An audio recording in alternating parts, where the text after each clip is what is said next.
given her a complete new name. She signed it as Mrs. I wished I had some women in here that don't mind going on and confessing. She signed my check as Mrs. John Lewis Dees Jr. And the bank counted it. And just to have some fun, I went to the bank to tease this young lady. I said, I want you let my wife forge my name and stuff, and I'm probably going to file it. She said, Reverend Dees, I'm going to tell you something. You changed her name, I didn't. Said her name is Mrs. John Lewis Dees Jr., and the Supreme Court will back her up. And that's what happens when we become born again. He signs our name. The devil in hell cannot lay claim on what God has given us. He signed my name one Wednesday morning and taught me the pre-example of worship, and then taught me later on the post-example of worship. That's what we're here for today. We were not there when John penned these words. We were not there when the man had this Bible translated. Y'all know his name. King somebody. King who? Don't be afraid to say King James. Because I know you got some naysayers. You got some people out there who are running cuss, who don't understand that King James did not write not one word in the King James Bible. He had a cadre of learned men who were able to translate the language into a language that the average person could understand. Don't let nobody fool you. Talking about it's slanted. He allowed them to write it so that if I had the Pentateuch and you had the major and minor prophets, I had to swap manuscript with you so you could check and make sure that I didn't. No, I know there's some scholars up in here. Pastor, why y'all want to let me labor with this? You know I'm right. Yeah. In other words, you couldn't commentate. You couldn't exegete. You had to, yes was yes and no was no. God so loved the world that he gave his only begotten son, stayed just like it was. It was not changed. And here Jesus said, I'm the task to wash somebody's feet. That's what we're going to do in a little while. I don't think we're going to be able to wash everybody's feet, but we're going to wash some feet.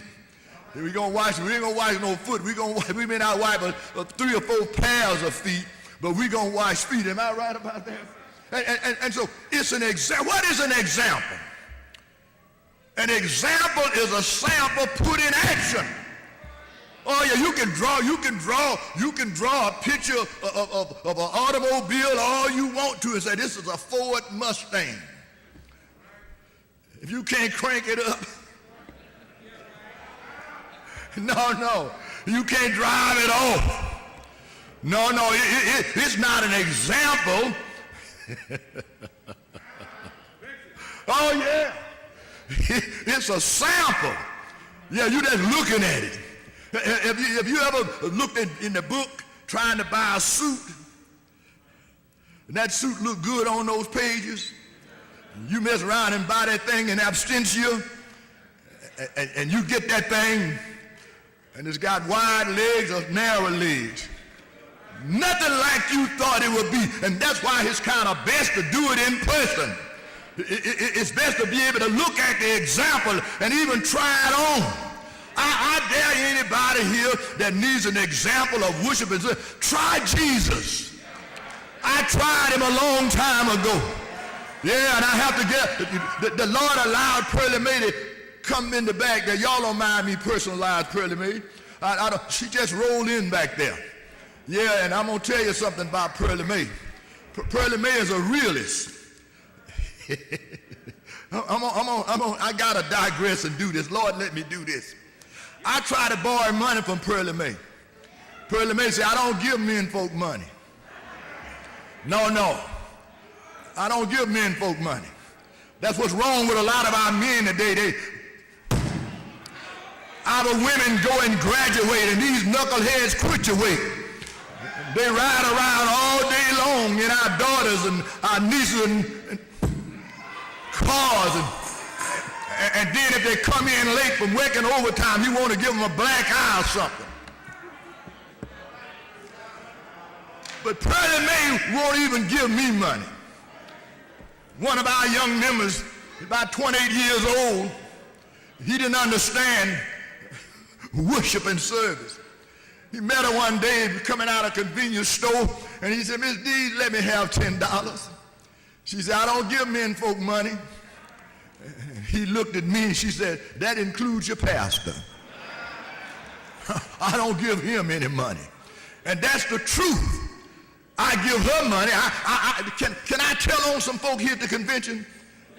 Can I be a snitch?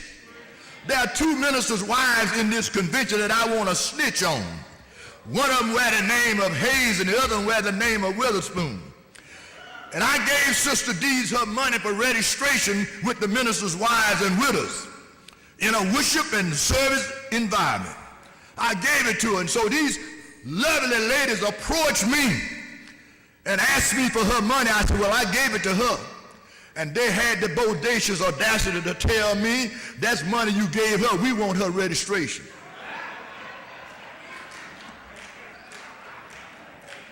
What I'm saying is, this example, the pre-example is that you can't put it off. You got to do it now. You got to tell the world that I believe that Jesus died. Do I have a witness?